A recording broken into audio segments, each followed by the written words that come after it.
I knew I didn't get to it quick enough. I knew it. Welcome to another week of Soccer's Morning Show, Soccer Down Here. Yeah, you get that coming soon banner hanging out there. John here, Jarrett there, and all of you here for another Reaction Monday. Thanks for hanging out with us. There's a lot of stuff to get into this morning. We've got Atlanta United Orlando to get into. We've got the twos on Orlando City B to get into. We've got the other Major League Soccer stuff where a ceremony almost got drowned out. Welcome to Fort Lauderdale in the summer. And it did happen. We'll get into the knock-on effects and things to talk about there in hour number 2. But it's whatever's on the table, it's a Reaction Monday, as always. But, Jarrett, what I wanted to do with opening kickoff, brought to us by our friends at Kickoff Coffee, kickoffcoffeeco.com. And there's your QR code.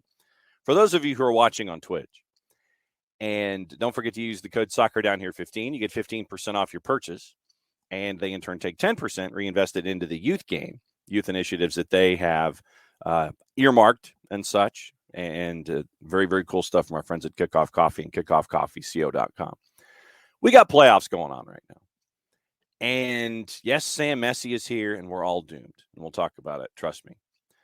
But don't worry, I have thoughts on all of this. Yeah, that's what we're here for. All right, so you were busy on Saturday night because there are other leagues that are currently hip deep, knee deep, whatever body parts you want to say, into their playoff structure. USL League 2 is in the playoffs. USL League W is now in their finals. And NPSL is in their conference championships. You were up at Apotheos at North Cobb Christian for the Southern Conference Championship with Georgia Revolution and their head coach, Jack Marchant, and Apotheos, who have turned things around in year 2 behind Bruno Kalanji and the connections to Kalanji Pro and such. 7-goal thriller. Took a while for it to get wrapped up. And you, sir, had a bit of an evening, didn't you?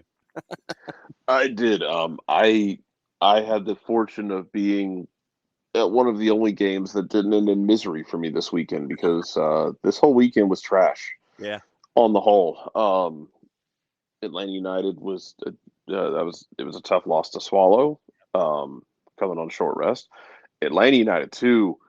Call a spade a spade. It's one of the worst losses I have seen them suffer. Yeah, it was an atrocious loss. Mm-hmm. And if you're a U.S. fan, you watched Mexico snatch a gold cup from Panama to death. This weekend can go die in a fire for all I care. Yeah. And we'll break it all down. Saturday night, however, there was one drunken event, and that was the NPSL Southeastern Conference Final. Apotheos and Georgia Revolution, who already don't really like each other, and it's look, there's 5 teams or 6 teams, in the Southeast, and you see each other twice a year, 3 times if you play in the playoffs, and they've seen each other for years. The animosity is high between a number of these teams. Mm-hmm. Georgia Revolution score first half, score again second half off of a penalty, and this is how I should, in hindsight, this is how I should have known this game was going to go off the rails, because they scored through a counterattack, a really nice counterattack in the first half. Second half, they get a penalty. It's a penalty. It's the guy's trying to go in shoulder to shoulder, but he gets it wrong, and it's too aggressive and knocks the guy down. Legs get tangled. It's a penalty. So Georgia Revolution step up. Shot is saved on the penalty. Mm-hmm. He doesn't give up, though. The penalty taker then follows his shot because it's not parried off to the side. It's parried straight away. So he shoots again. Keeper saves it again. And at this point, I was thinking, oh, this is like Leicester and Watford. The ball's going to go the other way. Something weird's going to happen. And as the ball is bouncing in front of goal, nobody on Apotheos crashes to clear this. Somebody from the Revolution comes diving in, hits a diving header to put them up 2-0. They're in great shape. They're on the road. They're up 2-0. It's like the 65th minute. Or, I'm sorry, 55th minute, something like that. 50th minute on the dot. Sorry, I'm 15 minutes ahead. Uh-huh. 50th minute. Uh, they bring on a substitute attacker who can do hold up play, who can help trigger counters as Apotheos poor forward. He gets into a tangled up mess with one of the Apotheos players. They both go down. The attacker for the Georgia Revolution kicks out and gets sent off. He'd been on the field for 2 minutes. I understood why he was frustrated because, like, when they're both getting tangled, they're both going down. The right back for Apotheos kind of flails his arms and catches him in the face. I don't think he meant to. I think he was just trying to try and buy the foul. But the Georgia Revolution attacker kicks out, so they're down a man. Apotheos. It takes a while for Apotheos, but they score 2 goals in 3 minutes, give or take, right before the 90th minute mark. They aren't able to break through and get the and win it in 90 minutes. The second goal coming from former Atlanta United 2 legend Lamine Jane. There you go. The first one coming from Atlanta soccer legend Junior Sandoval, who Sandoval's like 32 at this point, and he's been playing like an 8-6, but then also occasionally plays up top for this team. So go to extra time. Apotheos score. They go up 3-2. Then they give up a goal to the Georgia Revolution. No, I'm sorry. Right before they give up the goal, Apotheos hasn't got sent off because somebody like lumberjacks a Revs player across the thigh or across the shin bone. It's a bouncing ball, and he's trying to slide in, and he's trying to make a sliding tackle and kind of clip this ball out, and he completely misses, and in doing so, comes across the guy's shin bone. And so now they're both down to 10 men. Moments later, the Georgia Revolution score. It's like the 104th minute at this point. It's a goal kick in the box that the keeper spills and is put away. Then we get to the 121st minute. Fast forward. Referee puts his hand up like he's about to blow this thing dead, and then he chooses not to. Also, at some point here, the Revs had another player sent off from their bench, who then wouldn't leave the field. He went to the corner flag and stood there and yelled. And the ref had to tell him, like, you have to get off the field. And everyone told him, like, you have to leave the facility. Please go to the locker room and wait. 121st minute, referee puts his hand up. Doesn't blow it dead, though. So everyone just kind of keeps playing. Current Clayton State monster, Giovanni Rios, who is if I can ask you to remember a name from this game, it's Giovanni Rios, who's playing at Clayton State. Jessica Sharman and I have talked about him. Mm-hmm. Very good. I think he's 22 years old. I think he's a senior at this point. Yeah, very, very good winger. Very crafty, very technical, very smart. Works his way down the right-hand side, plays the ball into Atlanta soccer legend Junior Sandoval, who in the 121st minute puts it away for a 4-3 win, you would think. But because of all of the celebrations and the tomfoolery that's happened, we play into like the 124th minute. A ball actually falls to Thomas Wilson, one of the defenders for the Georgia Revolution, who has this one chance to put us all in a very special level of hell. And finds a bouncing ball in the box, and his shot might have been goalward, but it is deflected out for a corner, which is then cleared, and that is the game. We almost ended 4-4 and then the penalties, but we ended up with 4-3 with, I believe, 3 red cards. I have no idea how many yellow cards, a couple scuffles, 121 minutes worth of goals, and Apotheos has to go to Naples now. They've won the Southeast, which is, to give you a sense, like a lot of people know Appalachian FC because of their wonderful marketing they do. This is their conference. This is MPS Southeast. This is where App came from.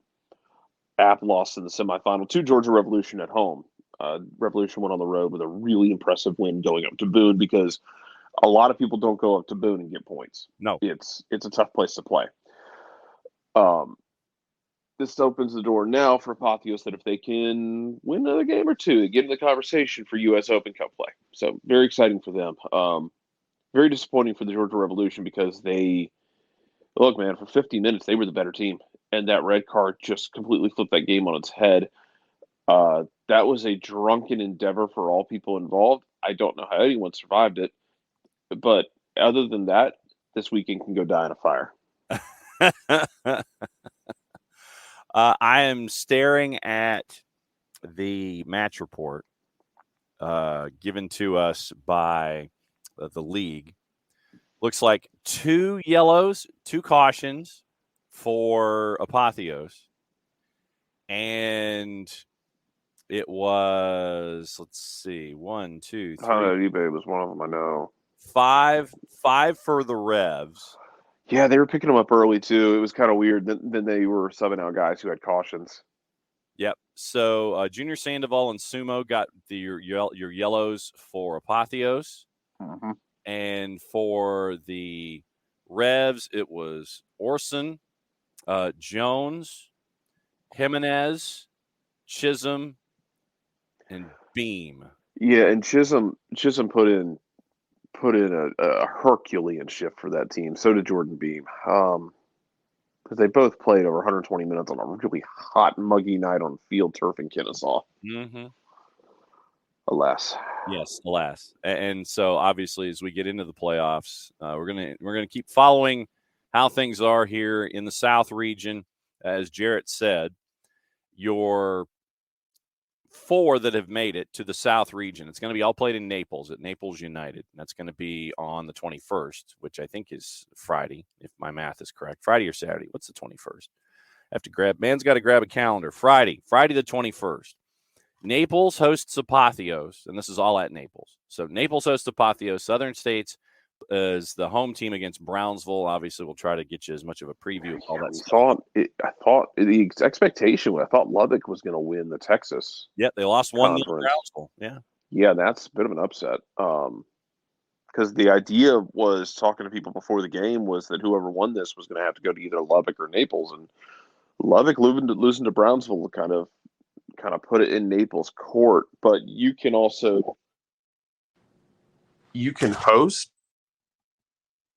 Yes, you can. Host if you want to. You can host if you want to, or you can actually defer hosting. But the team that hosts will host both semifinals and the final for the South region. Then you start escalating up to nationals. So. Well, that and you also have to pay the freight for yeah, you do. You got to pay the housing. Oh, you got to pay housing. I don't think you have to pay the travel. So I think the teams themselves have to pay their travel to get down there. But yeah, you have to pay. I think the host team has to pay their hotel. And Brownsville, just there is no direct route from Brownsville to Naples. No, there's not. It's like Brownsville find a way to an airport. Lubbock would have been interesting though, because Lubbock, I think, John, you were talking about Lubbock seats like 3,000 people. It's a venue. Pirate Stadium at First United Park for your Lubbock Heroes. Anyway, this weekend sucked. That was an amazing game though, and that was one of the most hilarious games I've done. Just absolutely cuckoo banana sandwich, and rest of the weekend can go die in a fire, but we can get into that. We can hit Messi first because I got thoughts on that. Hell, I got thoughts on that, and I know a lot of people have are taking apart what Garber said. Yes, taking apart the whole situation. We can figure that out. All right. First hour. So let me tease this out. So that was opening kickoff, brought to us by our friends at Kickoff Coffee, kickoffcoffeeco.com. Once again, don't forget, when it comes to Kickoff Coffee, use the code SOCCERDOWNHERE15. And thanks to everybody who has so far. You get 15% off your purchase. They in turn take 10% reinvested into the youth game and all the initiatives that they have earmarked. Once again, that's from our friends at Kickoff Coffee and kickoffcoffeeco.com. So, once again, whatever's on the table you guys want to talk about this morning, obviously, we'll talk about Messi since we've got Jared here and we've got some comments already on the Twitch pitch on it. Atlanta United's on the table. Atlanta United 2 is on the table. News of the morning is on the table. Anything is on the table. Let's get into Messi. All right. So there was a ceremony that almost got washed away. And don't know how many of you, while you were running through all of your activities, were kind of keeping an eye on what was going on in Fort Lauderdale at the time. But yeah, I mean, a lot of folks were trying to figure out where they could probably get 40 cubits of wood on the cheap. And obviously things did clear out. You had your ceremony, and it was pomp and circumstance in front of, I guess, 22,000. And there was a light show, and folks were there, and everybody was in pink, and everyone was happy. And so we'll get into all of these kinds of things. But I know you guys have been in the Twitch pitch this morning about it. So Jarrett, let me start with you. What was on your mind after the reveal? Because you end up with both Messi and Busquets. You got the added bonus of Sergi Busquets as a part of this whole thing. Well, ideally, I know everyone's jumped in on their thoughts on the whole thing with Garber's comments. Temporary grass may be installed in turf stadium, but only for Messi games. Yeah, man, I'll disagree, Michael. Like, it'll just be bad. Messi's played on turf before. We're gonna make the situation. Abby asked the question I had, which is the visa situation. I'm wondering if, like, did MLS go through, like, the State Department, be like, hey, probably we ain't waiting. Well, and I imagine that the Moss brothers were probably like, let's just go ahead and do this and figure out who our contacts are at the State Department or whomever needs to get it done. And, just because pick up a red phone and get this across the line. Messi is Messi. Yeah. Now it's frustrating for other teams because if if you're waiting for a guy's visa to come through and you might have to wait a couple weeks, and meanwhile, Miami's able to just kind of make this stuff happen, that's going to be frustrating. But it does feed into my other idea of this, which is the Moss brothers have been handed a very interesting opportunity to push this league forward and push it forward faster than maybe the league wants to go. But I'm okay with that because you've got Messi. Pizarro's gone. Yes. You still have Joseph, who's not on a DP technically. He's on DP money, but it's being split up, so he's not on DP. You have Campana, you have Gregory. I'm assuming Gregory will be bought down. Yeah. That would free up your slots for Messi and Busquets. Bringing in some U22 guys, it sounds like I would imagine some of those guys are going to count for U22 slots that you're bringing in from Argentina. Yeah. Jordi Alba's been talked about. I think they still are asking about Luis Suarez. Sure. Why not? I don't know if that's going to happen. What I really want to do, I really want the Moss brothers to just throw it to the wind. Y'all just go for it. Bring in a bunch of these players and dare Garber to do something. Do it.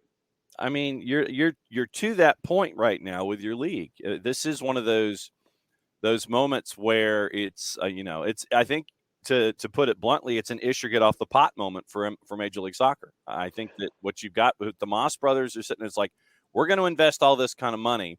We're going to do this. We're going to do this. We're going to do this. We want to bring in all these players. I think there was a list of 4 that Tata had from South America as a part of the retooling of the roster. And I mean, Chris, could you imagine the stack of messages on Chris Henderson's desk right now about players since we are in the summer transfer window? It's it's probably substantial. Message from Tata, from Tata to Chris about player A, player B, and all these things. Yeah, it's a substantial list. Man, you got Messi. You have the ultimate trump card right now if you're the Moss brothers. Go for it. Hey, we're going to bring in a couple more designated players. That'll give us 5. You going to tell them they can't? You going to tell Messi you can't do this? Yeah. You have look. Beckham changed the way this league is structured financially. Yeah. Messi can do the same, and I think you're in a situation where if you're the Moss brothers, you can force the league's hand financially and really push it forward financially and spending wise faster than maybe it wanted to, but especially if we're about to get into the League's Cup and somewhere Bart just cried out in agony again. If we're getting into League's Cup, we want to have these conversations. We have every couple of months because we are all insane and we're just doing the same thing over and over again, expecting a different result about spending. I would love to see the Moss brothers just go for it here. Go spend. Go bring guys in.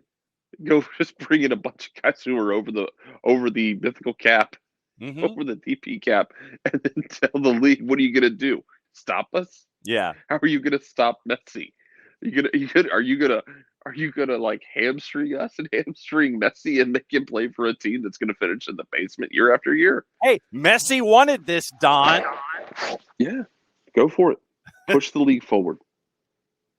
I mean, it's and what we've talked about here. Yeah, Messi. Y'all are right. Messi's visa probably was applied 4 weeks ago.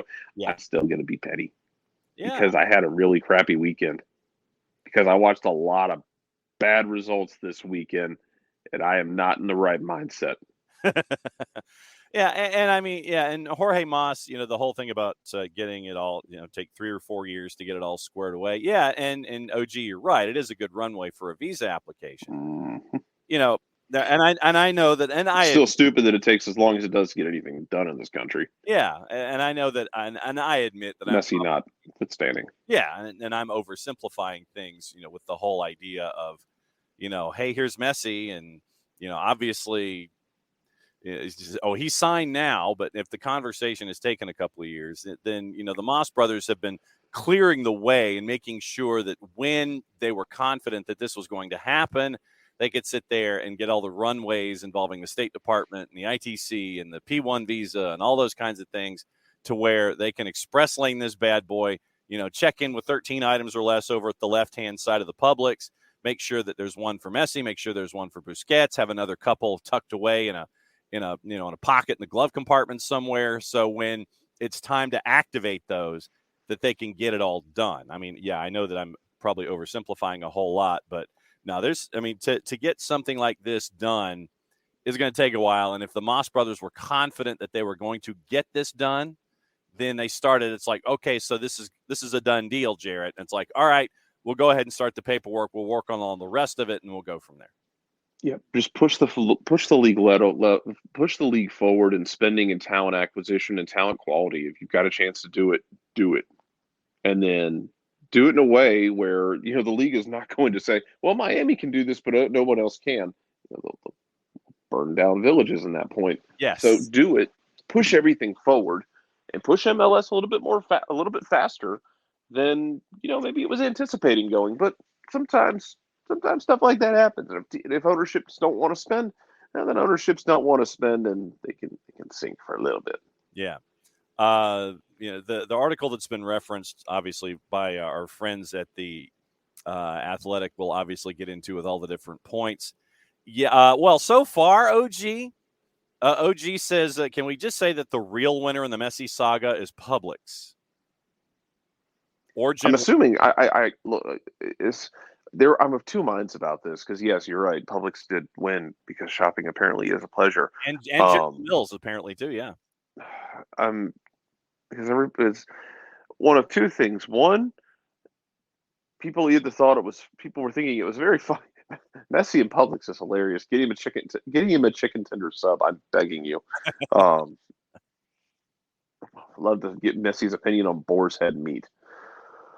The other side of this, in the category of people, there are people who apparently are not allowed to enjoy things and want to make sure that other people don't enjoy things too, because there is nothing they love more than to pull down the curtain around the wizard, even when the curtain isn't necessarily there to, there to be too restrictive. Yeah.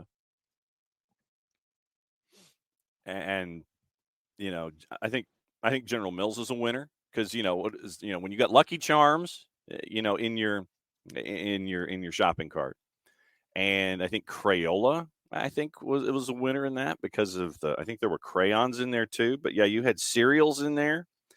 So does this mean when Messi comes to Atlanta that he gets the Atlanta United sub? Maybe does he get the Atlanta United sub? See, I've always been a fan of the Falcons one that had like the peach chutney. That was always my preference. But aside from that, like what you're ending up here with is the idea of, hey, Messi's. It's fun and silly that this happened, Or you have the other end of the spectrum with people, which is, well, clearly they shut down the whole store so he could shop just so for publicity and this, that, and the other. I'm like, I have some advice for people. Yeah. It's not complicated advice. Yeah. Okay. Let people enjoy things. Yeah. If your entire existence and your entire focus on the online community is to, disintegrate and dismantle things and try and find the BS and everything, that's your choice. Don't try and force me to live your miserable existence too, man. I'm begging you. I mean, let's just go throw the E on this episode. No shit, they shut it down. Publix is a sponsor. Yeah. You got Messi in there shopping with his family. Mm-hmm. You find me a Publix in the early evening that looks like that, and I'll show you an episode of The Walking Dead. Yeah.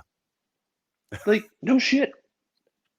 They cut something. It's fine. Mm-hmm. He probably did need some groceries. Probably said, hey, I got to go to the store. All right, well, we're going to clear it out. We're going to use your shopping trip to shoot some promo stuff. Or they said, hey, we need you to go shoot some promo stuff. One of the two is probably happening. Yeah, that's fine. Like, just because the magician's on stage doing stuff and everybody knows that it's illusion magic, that it's misdirection, doesn't mean you have to get on the edge of the stage and scream, hey, he's grabbing 2 cards instead of 1. He palmed the other one behind his hand. If you want to live your life like that, cool, man. Don't drag me into that misery. I mean, I got better things to do with my life. It was like turning it into an episode of OK Magazine, where you always know, like at the back of OK or People or whichever one it is, you always see like the movie star in street clothes or Lululemons and a baseball cap and sunglasses. They shop at stores just like us. Yeah, the whole thing is coming to a head. They get also, though, with the whole SAG-AFTRA and WGA strike. Yeah, with like with some of the stuff where people are having their semi-annual reminder that, hey, man, the incredibly rich among us, they don't know how the world works. But hey, now Messi's been to Publix, and it was funny because we got to fire off a lot of memes about Messi and Publix. Some of them were good, some of them were bad. They were valiant efforts. It's fine. Let people enjoy things. Well, don't stand on the edge. If someone's, again, the magic analogy, if people are enjoying illusion magic and sleight of hand, let them enjoy things. You don't have to stand there and tell them, it's because of this. This is what he's doing. You're all being fooled. The wool's being pulled over your eyes. Okay. You feel better now? Did you get that out your system? Yeah. Abby says if it's around dinner time, then not many people are at the store. The best time when hardly anyone's there is opening around 7 a.m. True. That's pretty much for any store these days. Sam says, I love how Messi started to get noticed, and he tells his wife, hand me them keys, and goes to the car. And the OG goes, so groceries are pricey these days. Maybe public shopping is part of his deal. You're probably true. I mean, if Publix is a sponsor, I think, for Publix ain't cheap either, man. Like, you're picking like, what else you want to do? You want to go to Whole Foods next? Well, I mean, this Whole He already went with an expensive option. Yeah, I mean, it's Publix is a sponsor for Inter Messi CF. So the mere fact that Messi is and we're sitting there and we're figuring out when was the last time Messi actually pushed a shopping cart on his own? No idea. Don't really care. It's just like, look, it is what it is. I don't care either, but I got some decent memes out of it. So absolutely, yeah. It's like, look, have fun with it. If you're invested in, he shops just like us. He gets gasoline. He stands at the pump. All these kinds of things. Yeah, and just like it is what it is. It's a fish out of water. It'd have been funnier if he was in New Jersey or Oregon and he couldn't pump his own gas. See, now that would have been pretty solid if that had happened, and it's having to pay full serve, for something like that. But I mean, it's once again, Sam says Messi's here, we're all doomed. But have fun with it and enjoy it. Now, obviously, there's a lot of stuff with all of this. And yeah, and Bam, over the week, we'll be getting into Women's World Cup stuff as well. We'll be catching up with folks. Bart's going to be coming in on his normal slot at 10:30 Wednesday morning to discuss things because of the early morning kickoff. And so we'll get that done.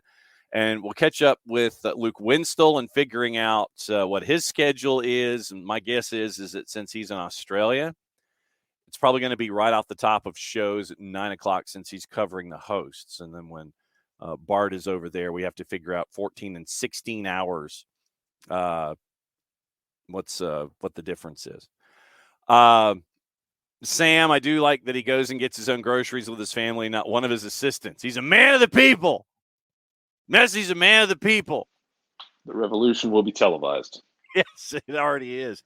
Well, at the very least, live streamed.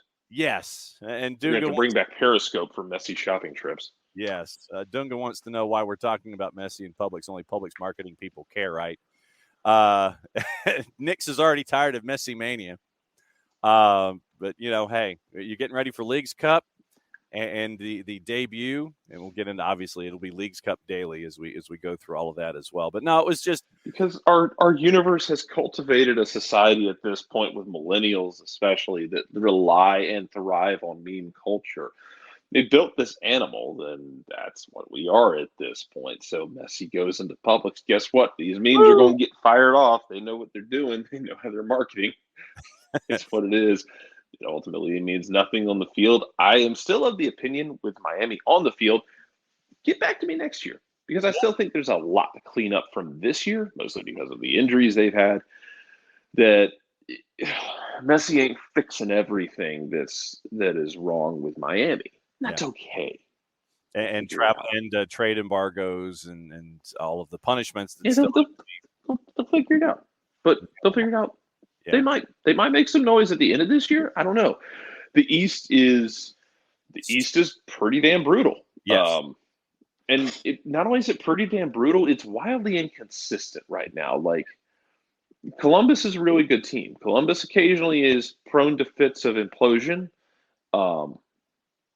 I wouldn't consider this weekend a fit of implosion. Having to fly across the country to Portland and losing on an 80th minute goal it's not really an implosion. Nashville has completely lost their minds. 1 point in 5. Yeah. Like had 2 red cards in the game against Cincinnati. They have more red cards in the last 2 games than they have goals scored. Cincinnati benefited from that. Cincinnati's feeling pretty comfortable as far as just border shield right now. Yeah. New England is good. New England is also to a point. I wonder if New England is going to kind of separate and become that, like, Cincinnati's way up here on top of the mountain. New England's up here in the no-go zone, and then everyone else is kind of in this mix below that because I don't know. Like Nashville's bringing in a $6 million striker who, Sam Surridge, apparently, probably, possibly, who everybody claims he was a part of Nottingham Forest's successes. Sam Surridge didn't score a thing. I want to see how it works out, man. In the same sense, because like when Joseph came here, it was kind of like Joseph. You took a waiver on out of Turin, who he's playing out of position. He wasn't really doing much. So I know it's not apples to apples, but we'll see. But like part of me expects like 3 through 9 in the East to just beat the dog out of each other. Yeah. And that includes Atlanta. And Atlanta's in a weird spot right now. I think they're sitting at 7th. Yeah. They're a win out of 4th. And that's the thing, man. Like, and it's that whole, like, it's one of the things that was frustrating about Saturday is you're on short rest. You get the goal to go ahead, and then you give up 2, and then Gillespie makes some saves, and you just aren't able to get it across the line when you needed to. It was awesome that you got 4 points from the road trip, or 3 points from the road trip, because if you had told me before that trip, hey, you're going to get 3 points, I'd have said, oh, you mean we're going to win in New England? Because I didn't think we were going to win in Montreal. Yeah. And Montreal's just a hard place to win. I don't know if it is the French soil that is the English legs are unsteady on French soil. Montreal's just a hard place to win. I would have thought you had a better chance in New England. And you played outside of 10 minutes where you lost your mind. You played really well in New England. And I think legs caught up with you, and just 2 moments caught up with you against Orlando. And you did what you haven't been doing recently, which is you got punished on individual mistakes and miscommunications. And let's see, you've got plenty of time off right now to basically lock Yorgos into a hyperbaric chamber, yes, repair his hamstring. Yes. And you have Miles reintegrating into that defense. So let's see if you can stabilize that. Because, yeah, it's going to be a tough run-in. Anything worth doing is tough, though. Looking at our friends from SofaScore and the numbers, we'll go through numbers and stats here. A lot of 6s and 7s across the board. 7s, Tiago obviously had a 7.8. Caleb Wiley had a 7.6. Brooks had a 7.2. Your wingers are the ones right now that are punching higher than 7s consistently. Miguel Berry actually punched a 6.9. I know that Abby is frustrated with Miguel. Abby, you're not the only one. I mean, Miguel's game is just different than Gigi's. And to Jarrett's point about Gigi in the hyperbaric chamber, well, keep an eye on that here as we're now in Leagues Cup preps and play and things like that. Machop Chol had a 6.4. No word yet on the. Dude, that sucked. Machop had the opportunity in the 2nd minute. Then he had the opportunity in the 10th minute. And then Brooks had the centering pass in the 17th that just missed. I want to say it just missed Miguel Berry. So you had those 3 chances early before the goal happened at the quarter pole in the 22nd. So you had those opportunities there early on. But, yeah, we don't have any word on Machop. Machop started out great, had to be subbed off after 30 minutes. Omar Sadic, Santi Sosa in the middle of that box in the midfield, 6'6" and 6'8". Then Ronald Hernandez, Luis Abram, 6'3", 6'4". Juanjo Porata, 6.6. Then getting into the subs, everybody was in the 6s. Hosechu came in, almost punched a 7. Mosqueda came in, caused some problems on the left-hand side. He almost punched a 7 for his 20 minutes. Gigi came in, obviously 20 was the limit for him, and had a 6.3. And then Derek Etienne came in and played the 60 minutes as the substitution for Machop Chol. Ozzy Alonso. I do want to talk about Derek Etienne because I saw this bantered about this weekend. And it's this thing where, because I saw people asking the question, is Etienne still playing because, they are trying to justify bringing him in and they don't want to be proven wrong. Look, if for no other reason, and Pineda's talked about this, you're going to keep playing guys. You're going to pick your spots for guys. You try and pick spots for them to succeed, but you're going to play them because as long as they're here, you need them functioning to contribute. And one way they're going to function to contribute is if you have confidence and faith in them. If you just go out there and strictly tie them to the bench, then you're not doing your on-field product any good. You're not doing any good for the player. Well, on-field product aside, yeah, you're not doing any good for the player if you don't show any confidence in him to get out there. Mm-hmm. He's not going to be able to build up anything. And this isn't like the doghouse actually benefits anybody when it comes to, hey, you're struggling, so you're just going to sit on the bench and not play. Right. You're going to try and find spots for him. I don't know if he comes in that situation because Machop Chol, if he doesn't get hurt, I don't know, man. It kind of felt like if Machop Chol doesn't get hurt, Machop Chol's going to find something in that game. Yeah. It felt like it was trending in that direction. It sucks. You ended up going to Etienne. I'm not sure why you didn't go to Wolf because I think Wolf has been the hot hand. Maybe you're trying to show faith in Etienne, and he had a solid 45 minutes in the second half against New England, and you're trying to build off of that.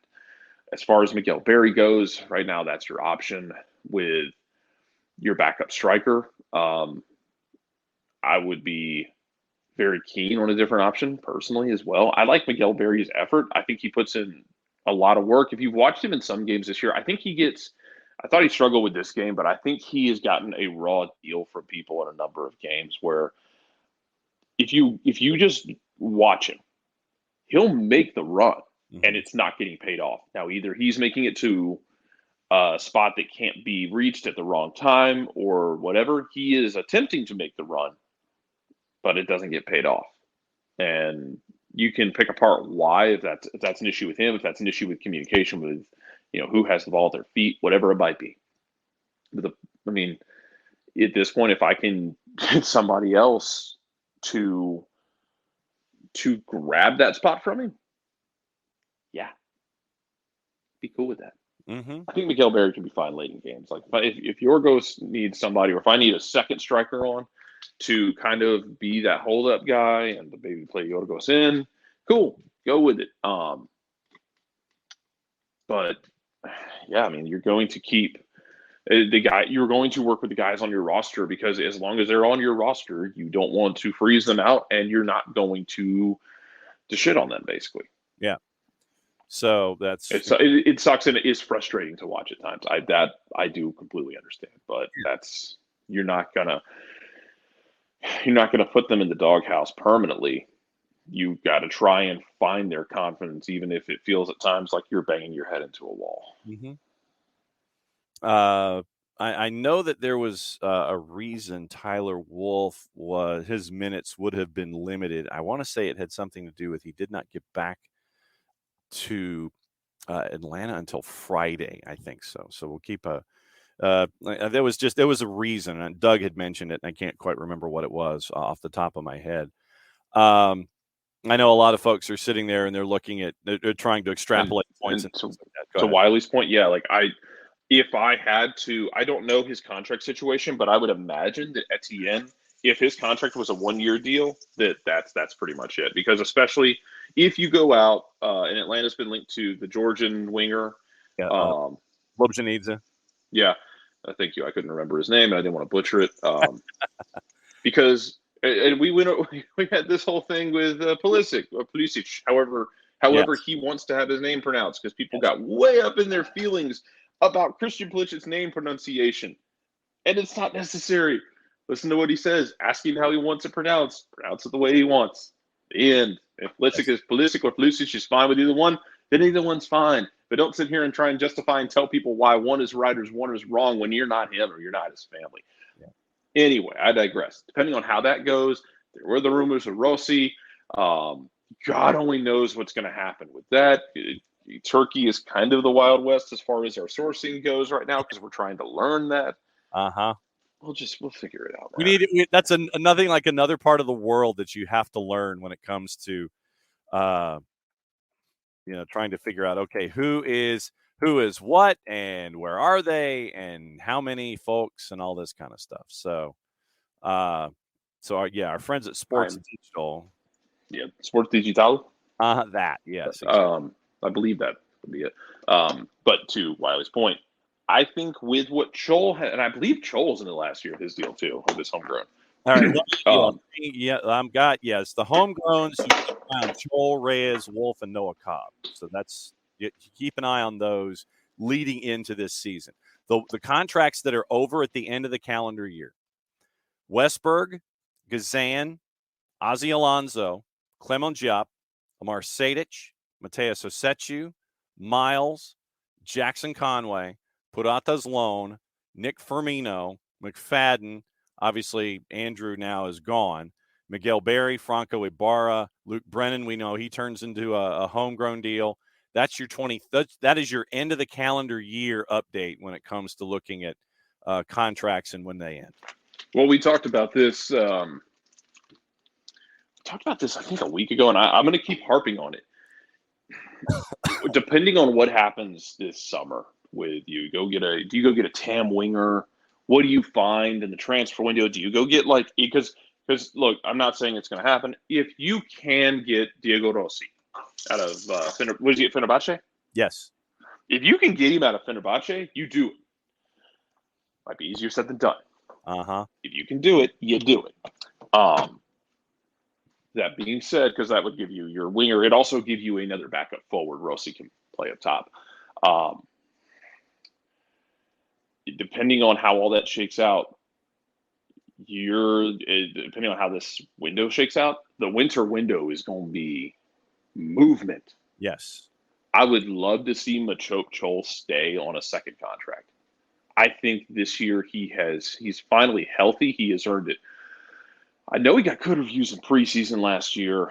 Then he got hurt early in the season, really didn't find his rhythm, played some with the twos and felt like he was really pressing to try and prove something. And now this year, dude came back from his international duty with South Sudan and hit a level he had not hit yet.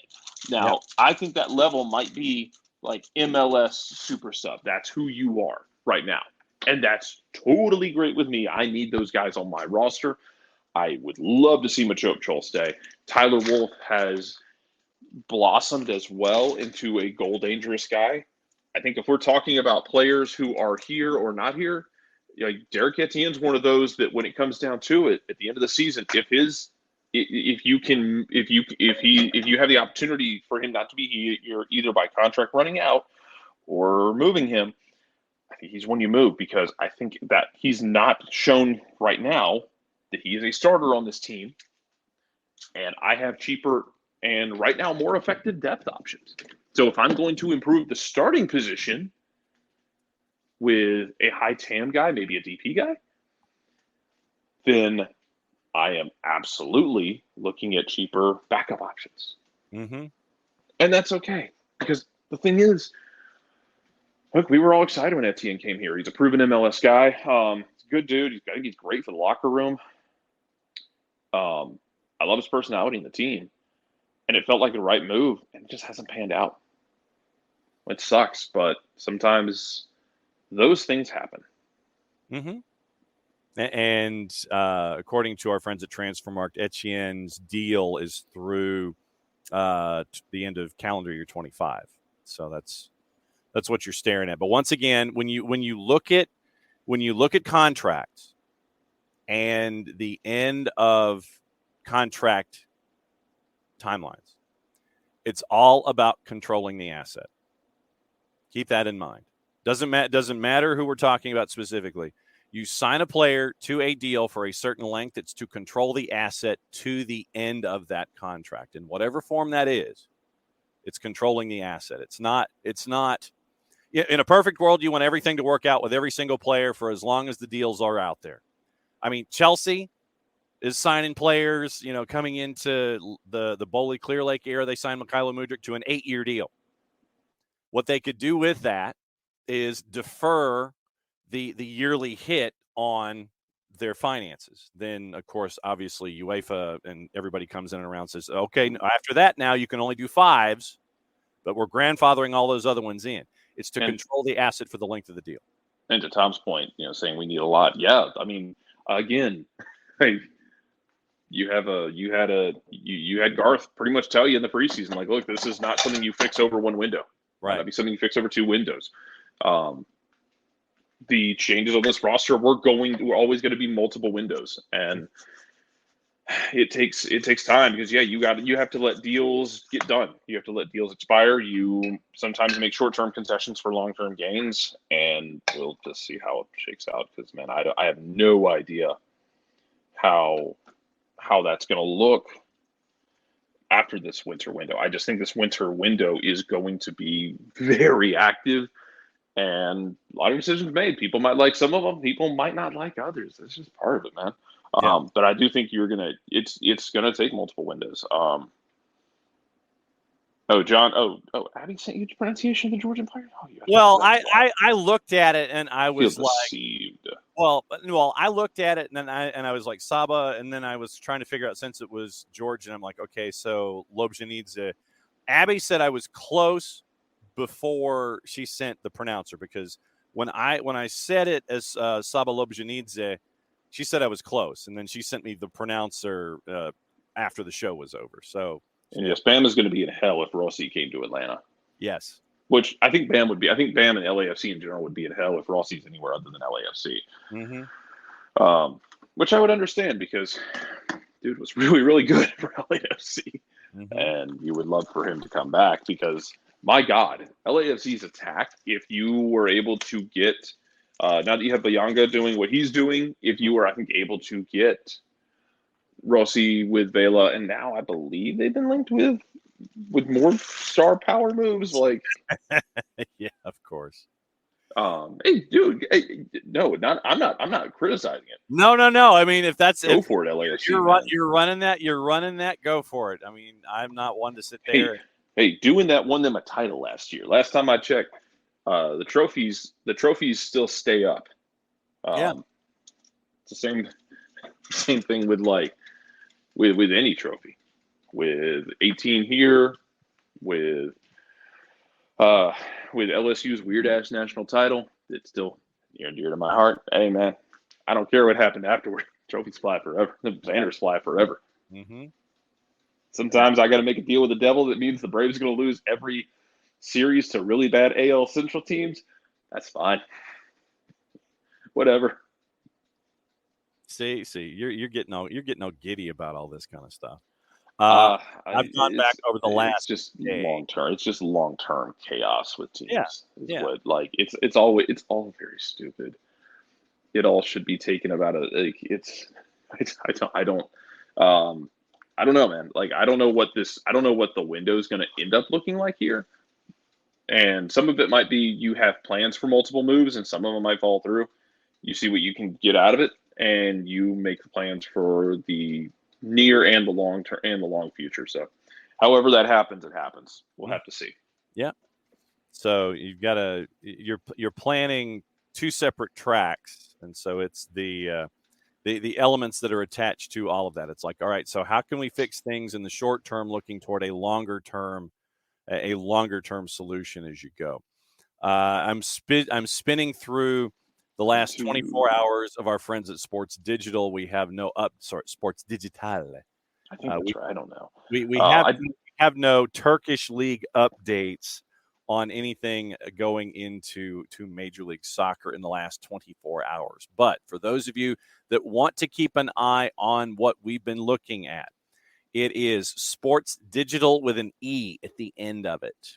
Sports Digital on Twitter. That's how we've been kind of keeping an eye on what's going on out of Turkey with the possibilities of Lobjanidze and Diego Rossi. And Atlanta United is the way it was mentioned by Turkish media was there are several teams in Major League Soccer that are interested in Diego Rossi. Yeah, and so this is a thing that we have to be careful about because the way MLS works. Several teams can have interest, but only one can be negotiated at a time because the way the MLS is structured, you're not going to have a bunch of teams in bidding wars. This isn't England. Yeah. This isn't other countries. So they can have interest, but generally it's a team that can be negotiating. Now, if a team negotiates with him and it falls through, another team can step in. But it's going to be 1v1. Yeah. And so that's how this bird flies. Yes, the lovely discovery rights process that is. Yeah, and if you feel as though that is something you would like to see change from MLS, I don't necessarily disagree. It keeps teams from bidding against each other. It also potentially minimizes your asshole tendencies of teams driving up the price for each other. Although, if any of you have ever played Monopoly, you know that can backfire. You start trying to drive up the price for somebody just to make them spend more money, and then all of a sudden you end up with something you didn't necessarily want. That's always an option too. But we'll have to see because we're still trying to figure out what's a good source, what's a not good source in Turkey, and that's okay. Right. We'll work through it together, and sourcing can be weird because you'll get in these situations where you're like, well, this person said this, and they could be very good at their job and have something go wrong or miss one, and all of a sudden, it's like, oh, they're terrible at that's not a reliable source, and well, they usually might be, and something weird could happen. So we just have to be patient and kind of figure this out as we go, Yes, that is absolutely true. Do you turn into a pumpkin? Yes, I do. All right. Well, so then we will keep an eye on things, and tomorrow will be tomorrow? Tomorrow will be tomorrow. All right. So we'll see you then. I'm talking about the twos. I don't even want to talk about them. I'll talk about like I said, I don't think I have been that frustrated or upset with the twos game in a very, very long time. Yeah. one where it was there to put away very comfortably with a road win. Mm-hmm. And I love Luke Brennan. I don't know how he missed that ball. I don't know how he missed an open net. Just I don't know how it happened. And then sloppy building out from the back, give up 2 goals, and all of a sudden you have what is a really bad road loss that they're going to have to bounce back from against an old friend in Jack Collison. Yep, that'll be the next one. So obviously getting Hunt City here on Sunday it'll be fun up at the Fraction. So we'll get our new round of action at the Fraction, and we will catch up with you tomorrow. Cool. All right, that's Jarrett.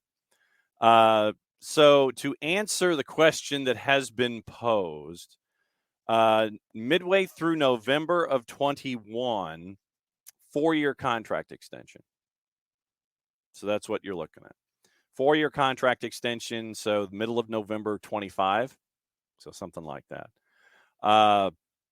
That's what Atlanta United did not announce. They mentioned it was a multi-year. Then subsequent reports, I think Carlos mentioned that it was a 4-year. So 21 plus 4 is 25. So there you go. We'll get into the twos. We'll get into anything else that's on your mind. Abby wants to know about pregame at Reverb. It's fun, and I know that it's early for folks, and it's kind of what we wanted to do was lead itself kind of into the supporters' day and have that be, because you're in the lobby there at Reverb, and it's sheltered, and except for the one door that's open, I mean, it's air conditioned, it's comfortable seating right there in the lobby of the hotel, and it's fun. And thanks to our friends there at Reverb by Hard Rock, Derek Sumter, the general manager there, and he's a big Detroit guy, and so I get to catch up with him and talk about old Red Wings hockey and everything. But no, thanks to Derek and everybody there at Reverb, and it's fun. The next one that we do will be the Nashville game, and so we'll be there for that. The thought pattern is that it is Alumni Day for both the Atlanta Auburn chapter and the Atlanta UGA chapter. And so there's probably going to be a challenge set up for both of that. So it's for the Nashville game next month. That's our next, as of this moment, our next planned appearance. If something happens between now and then, obviously we'll let you know. But our next, every Saturday night home game, that's when we do the Reverb shows from 1 to 2. It's great that Nick was able to hang out with us, and we go through the day, we go through tactics, we go through all that stuff there for the audience there, for everybody that wants to wander in there to the lobby at Reverb. So, yeah, it was fun. And so next month, Nashville comes to town.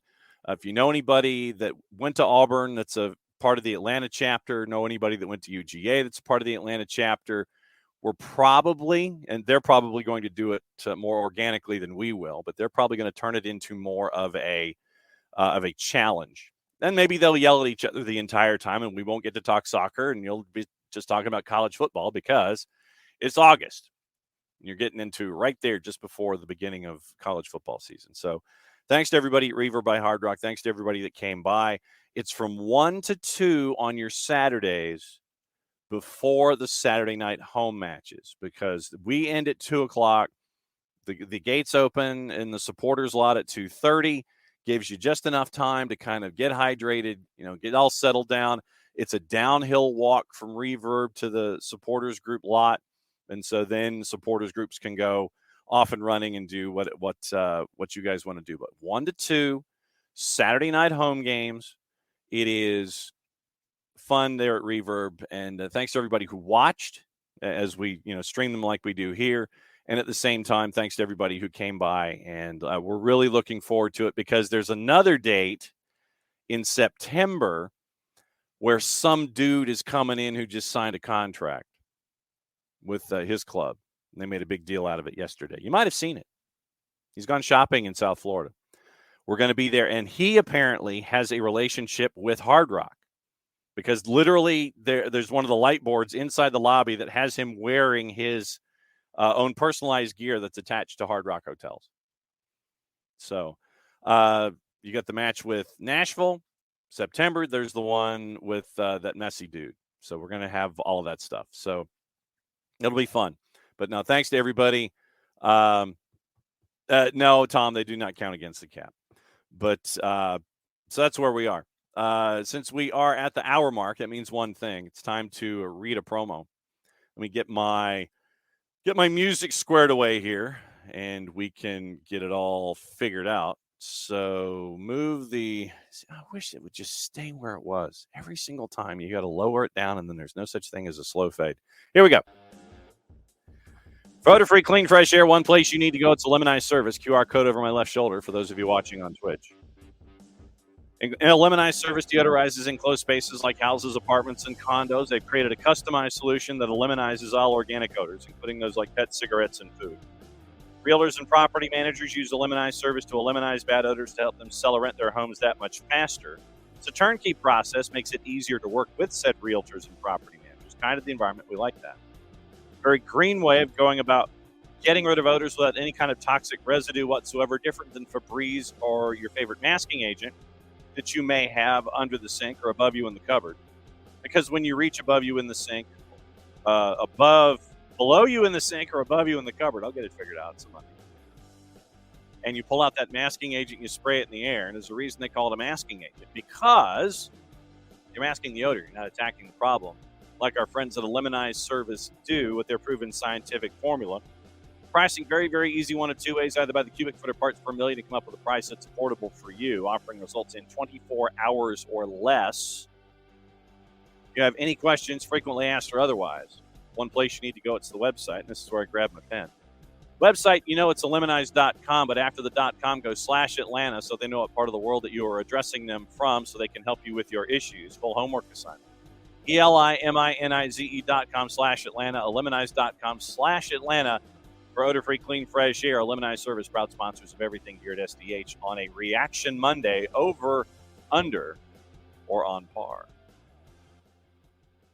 See, and that right there at 10, I have it at like 16. And then when it gets to 10, it gets markedly different.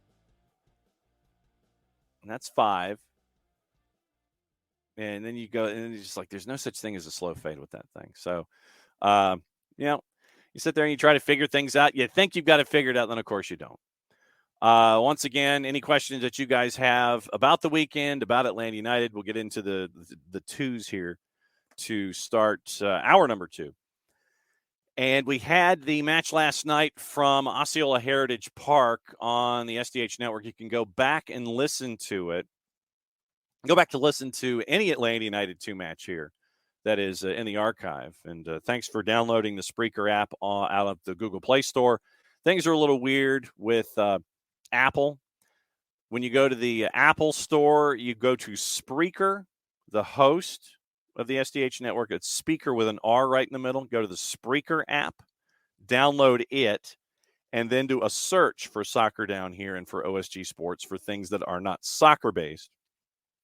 We'll have college football and stuff on the OSG side of things coming up in the next month or so. And the college football season will carry you through on the OSG Sports side of things. Soccer and everything soccer is on the SDH app. And we also should have some additional plans, say springtime, when it comes to apps. So we'll keep an eye on that. But yeah, go to Spreaker, Spreker, speaker with an R in the middle, and do a search for Soccer Down Here. That's how you access the programming on the app side of things for iPhones. Androids, go to the Google Play Store. You can download the SDH app there, and everything's cool. Last night, it was a crazy match. It was a lead early on for Orlando City B off a clearance attempt by Noah Cobb. And as Cobb is in front of Justin Garces, and he sticks his boot up into the air as he's trying to clear it over the end line. Instead, it goes off of his right boot, and it deflects past Garces. It's 1-0. Then, in a wild sequence where Orlando City B wanted a handball call on Garces outside the box, didn't get it. Once again, there's no VAR in MLS Next Pro. Ball comes back down the other side, and Jackson Conway just gets laid blank out. I mean, he got laid the blank out, and it was a penalty that he would convert, but ended up being a second yellow for a player for OCB. So tie game in the first half, and OCB's down a man. So then, after that, you end up with Atlanta United 2 taking a lead. They take a 2-1 lead, and I'm trying to get the minute right here, so hang on just a second. When you click on something and you're looking for instant gratification, and instead the website kind of wants to think for you a little bit, it really doesn't help when you're trying to tell a story and build it. Just saying. But it ended up being a great centering pass from Luke Brennan inside the 18, headed in by Nicholas Firmino that made it 2-1. Then you end up with a couple of minutes with the twos where, once again, remember, the twos are down a man. And with a 2-1 lead, you end up with an Orlando City B ended up very, very they were very, very aggressive offensively. And they seemed to play with a little bit more freedom when they were down to 10 men. You end up with a goal inside the 6. Player for the twos was trying to clear it out and away and didn't get full contact with it. And then Christopher Acuna pounces on it, and he sends it past Garces to make it 2-2. And then a minute later, literally the second goal for OCB by Acuna scored in the 75th minute. 76th minute, Garces is trying to get the offense started off to his left down the left wing. It's intercepted by Wilfredo Rivera. Rivera sees that Garces is off his line and away from the 6, chips him from about 40, and it goes in. So Orlando City B goes from down 2-1 down a man within the span of a minute in the 75th and 76th minutes, goes to tying it at 2, chipping the keeper to go up 3-2. Atlanta United 2 tried to chase it from there. They couldn't get an equalizer in the final 15 minutes. So absolutely just heartbreaking loss for the twos yesterday. But you can catch all the twos action on the SDH Network. Once again, reminder, the traditionally busy Sunday in MLS Next Pro, you can get that at the Fraction this week, and you can see the return of Jack Collison. So Hunt City's coming to town on Sunday, and it will be Huntsville City Football Club and Atlanta United 2, and that one is, let me check my times, 7:30. So pregame show starts at 7:15, and then kickoff at 7:30, and postgame show after. So you can catch all of the twos action all season long here on the SDH Network. And thanks to everybody who listens. Thanks to everybody who comments and lets us know what you think about all the stuff that we're doing. Very, very cool stuff that is going on. Michael, to answer your question, in theory, yes. But once again, there are option years for 24 and 25. So we'll keep an eye on that. Abby with the notification, full stadium games for the remainder of the year. Nashville, which is military night, very cool. And then obviously Inter Messi on September 16th. And that is Latin Heritage Night. So, I don't think that there'll be any problem filling Mercedes-Benz for Inter Messi CF when they come to town. So just for giggles, I want to see where we are when it comes to Atlanta United FC. They do have events listed in July and August. No, I don't want. And I'm not at.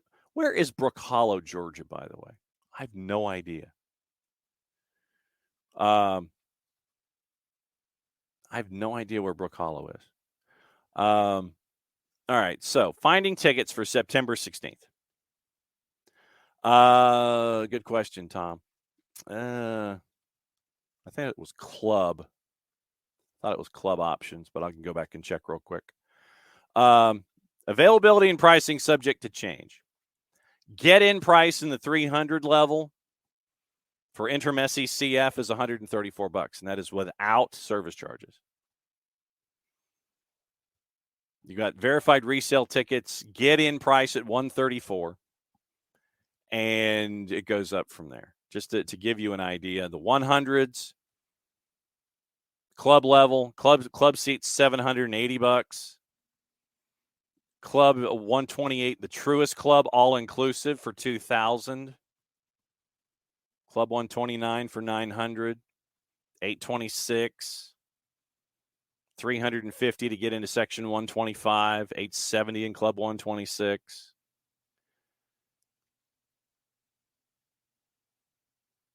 Lower levels 430, 750. Club level 100. AMG Lounge $1,200. Once again, this is Ticketmaster, so it's probably secondary market and resales. $590, $449. So that's the 100 levels. That's what you're staring at. Supporters, you can get into the supporter section general admission for $192 plus. Thank you, Abby. Thank you for Brook Hollow. I had no earthly clue. I thought that Brook Hollow would be something like up in the mountains. But yeah, it's like near Brook Hollow, Georgia. And I'm like, where's Brook Hollow? Ticketmaster thinks I'm in Brook Hollow near Stone Mountain. I'm not. So there you go. So who knows? All right. So to answer, like I said, this is going through published reports. The curiosity with club's official salary. Hang on. Club option years included. Option years included says they have contractual official salary info for the club. Option years included say they have contractual control over the goalkeeper until 2025. So there you go. Sounds like club, Tom, to answer your question. So that's what you're staring at. So that's where we are. We got into, let me go into comments and let me see if there's anything that I missed here from hour number one. David has photos available. Abby, who is a quite apparently a prevalent shopper there for where shopping is a pleasure. Publix Frosted Flakes in a bowl, raisins, banana, wheat germ. Publix 1% milk. There you go. So hopefully it has what's going on. And Nick's, to your point, only 2 weeks till the end of the window. You don't add an impact DP in that time. What is even the point? Let me check when the deadline is for the transfer window. Secondary transfer window, August 2nd. So 16 days. But once again, I mean, what I will always caution in these situations is, once again, we don't know what we don't know. And we know about Lobjanidze and we know about Diego Rossi from the other side. Alleged interest and pursuit is coming from the other side, the outbound side. The front office for Atlanta United has traditionally been very, very quiet. And it's a point that we make is, morning, Uncle. Hopefully active transfer week. You and Nick's are on the same page, at least for the next 16 days. 30 days has September, April, June, and November. All the rest have 31, 14 and 2, 16. First off, we don't know what we don't know. And this is a front office that has been very, very quiet. They don't do their bidding in the public sphere Because when you do something like that, you set yourself up for public discussions, and the clubs that you may be interested in players with for, to end a sentence in a preposition, they can use that information against you. So we don't know what we don't know, and that's on purpose. I mean, Atlanta United is not the only team that operates this way. And then, in other sports, we have sources and things like that. But what I would posit is that you would go and figure out in 16 days left. Yes, everybody knows what Atlanta United's chasing after. Probably more often than not, the information will come from the place that is being pursued and not from this side of the Atlantic. Once again, I mean, look at it. We're talking about Turkish sources for 2 players. Think about Lobjanidze. Hatayspor finished dead last. And odds are the earthquake had a lot to do with that off the field. So this is where we always caution you when it comes to this time of year, when it comes to transfer windows, whether we're talking about our domestic clubs or whether we're talking about clubs we follow overseas. We don't know what we don't know. We don't know what the negotiations are. And the last thing that you want to do, I would think, as a club in any circumstance, is sit there and say, yeah, we're interested in so-and-so. Because all that does is drive up the price. And all it does also is sit there and tell that club that, yeah, you're interested. Oh, well, these guys are interested. I mean, it's like the Diego Rossi situation. Once again, you're dealing with discovery rights for a player that was formerly here, but at the same time, I mean, just any player. If we take Diego Rossi out of the situation, player X, mask over their head, player X, and you go and say, okay, we're interested in player X. If you say that publicly, what that does is it lays it all out for you as something where you could sit there and you can drive up the price. You could sit there and say, well, so-and-so is interested. What's it to you? What's the interest level for you? How interested are you? All you do when you do things publicly, when you negotiate in the public sphere, is you make things more difficult for yourself than they could be. We're talking about this guy that recently signed with Miami. 3 to 4, 3.5 year lead up. How much of that did we know until it was all come to pass? You negotiate in the public sphere, you make it more difficult for yourself. So in this day and age, this current run of a window, focus on your sources. Once again, if you set your notifications for Atlanta United as you're chasing after players that are interested,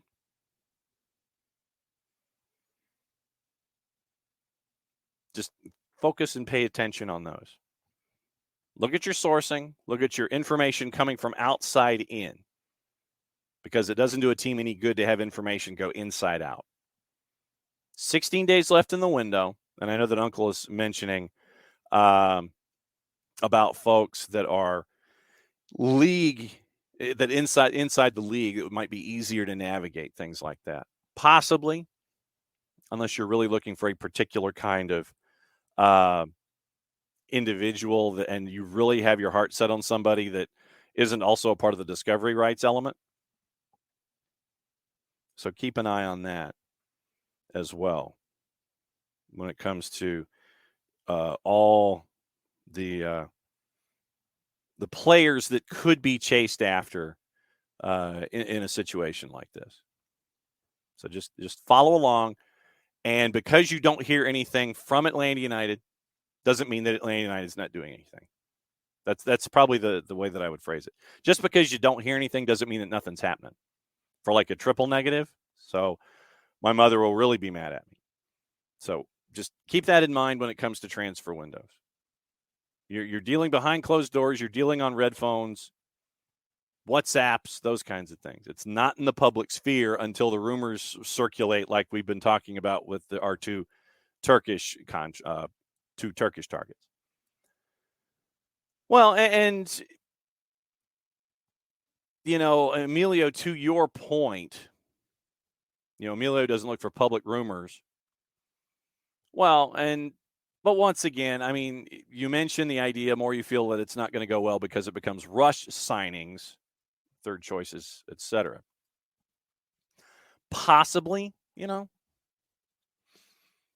but at the same time, sometimes it just takes longer periods of time to negotiate the elements of a deal.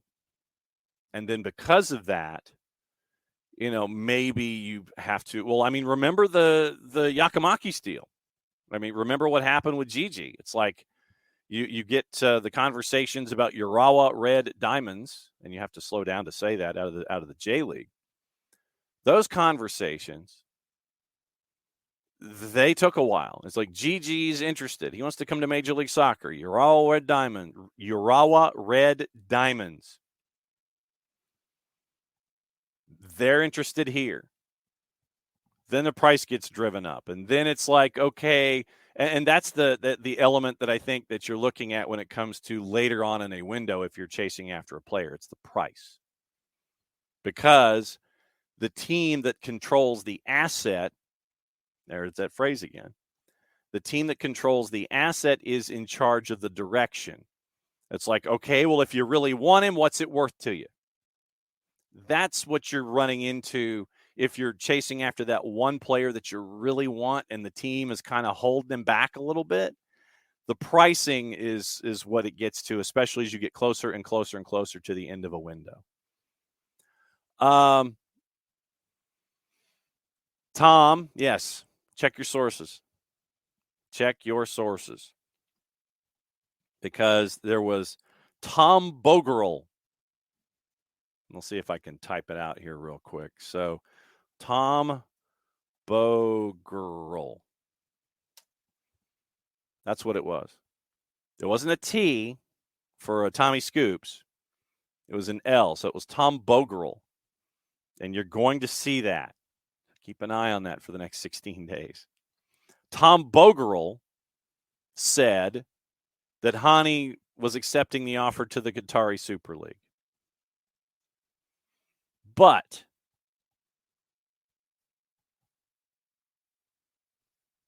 so far, and this is the discussion we were having with Hani Mukhtar. And we probably should have Lucas Panzica on here at some point, probably this week, to break things down there in Nashville. That's a great idea, John. Why don't you write that down? When it comes to Hani Mukhtar and sources and such, Qatari Super League. Yeah, and Parzival, that was where David was at PDK, Peachtree DeKalb Airport, DeKalb Peachtree Airport, and he's keeping an eye on tail idents for planes. So keep an eye on those. But what happens with Hani is this. Hani's making 3.2. If the Qatari Super League is interested in Hani Mukhtar, if they're interested in Hani Mukhtar, then the question is, what's the deal when it comes to the future of Hani? And this is as of a week ago. Ben Wright and Manuel Veth were saying that Nashville's unlikely to accept an offer by the Qatari Stars League for the QSL for Hani Mukhtar. But therein lies the problem. If Hani is interested, and from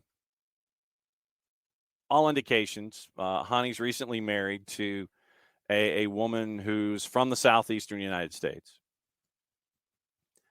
The question becomes, for the recently married Hani Mukhtar, would you and your wife want to uproot yourselves and go to Qatar to play professional soccer instead of build the home, be a part of Nashville, whatever? It would have to be an offer that is so substantial. And I mean, you're talking generational money. So would the Qatari Super League offer Hani Mukhtar $10 million a year? Triple his salary, say, okay, we'll pay you 10 plus a transfer fee to Nashville. And then you have Gary Smith kicking and screaming, going, nope, not interested. We're not training Hani Mukhtar at all. We're not transferring him a bit. That's all we got Sam Surridge in here to help out doing all the dirty work. I think they did, Ropes. I think they did get married in Geodis.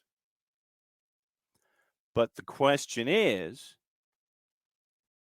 if you're offered generational money, do you go as a newly married man? As someone who has embraced Nashville and has embraced the southeastern United States the way that apparently Hani Mukhtar has. If you're offered generational money to leave, do you leave? That's the big question for Hani Mukhtar. Apparently, you're spending $6.5 million on Sam Surridge to come in from Nottingham Forest. And Sam Surridge, I'm sorry, as the resident England individual here on the network. Sam Surridge, the numbers that he puts in, the numbers that he has put in. Let's run through Sam's statistics, shall we? At Nottingham Forest this past year. He's been with Nottingham Forest the last 2 seasons. Before then, he was with Stoke, and before that, he was with Bournemouth. So we'll go back into this, and I know I'm going off on a tangent. I know that shocked you all. Sam Surridge, if the Surridge deal comes to pass, and like I said, the reported number is $6.5 million for a transfer fee. 27 appearances last year, 3 goals, 2 assists. Played the sum total of 723 minutes in all comps. Championship playoffs for Nottingham Forest the year before promotion, another 23 matches, 8 goals. So in the championship, 7 goals in 17 matches. Before that, and he also played, he had 9 goals in PL2. So 37, 40, 43 matches total, 10 goals. 11, if you include PL2 and EFL Cup. So he's been busy. 6 separate competitions in 21-22 for Stoke, and for Nottingham Forest, 13 goals. So 23, 40, 43, 48 matches. 48 matches 2 years ago. Before that, in the 2021 season, 4 separate competitions. He was at Bournemouth. 6 goals in 35 matches.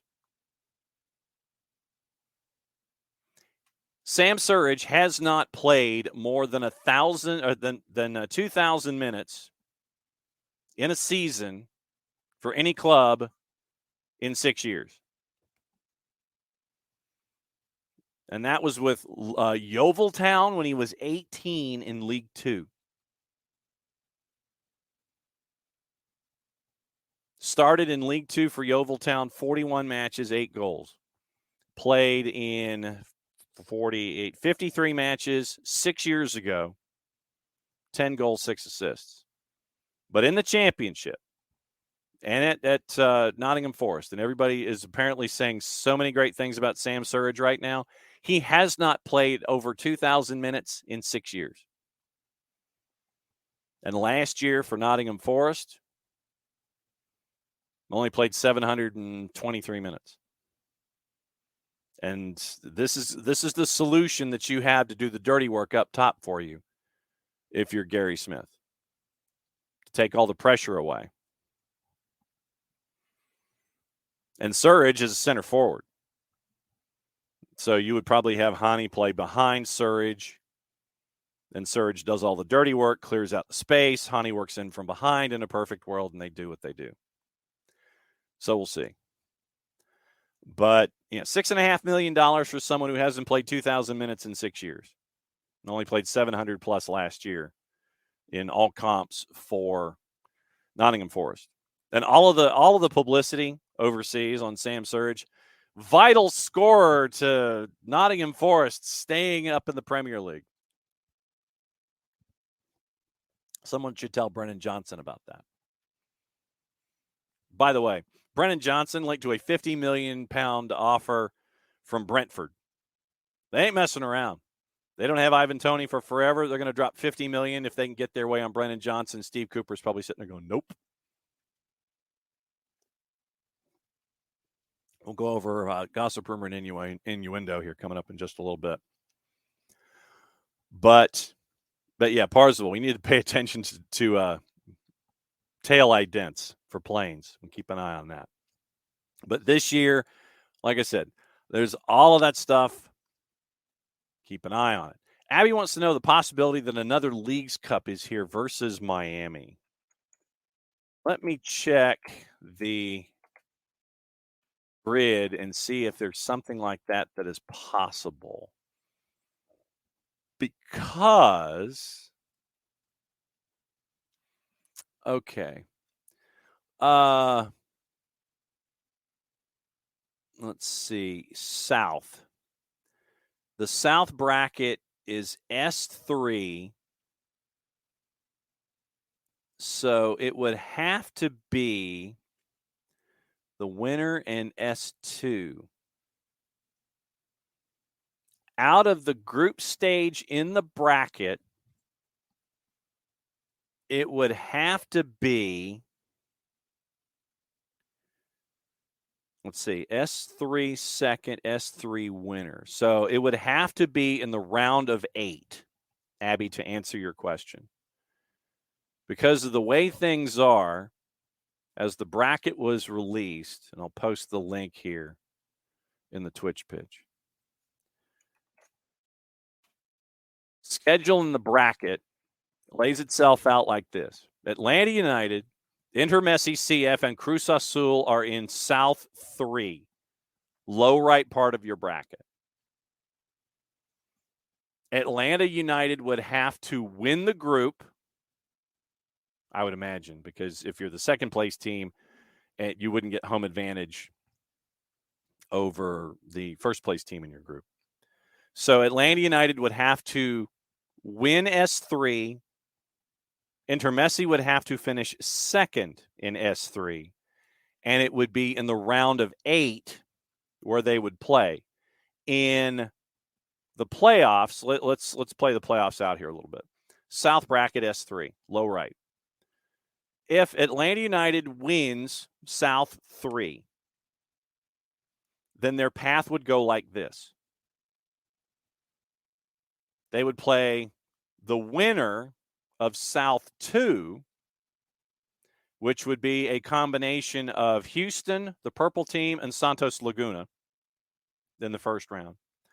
Then they would play the winner of S1, Austin, Mazatlan, Juarez.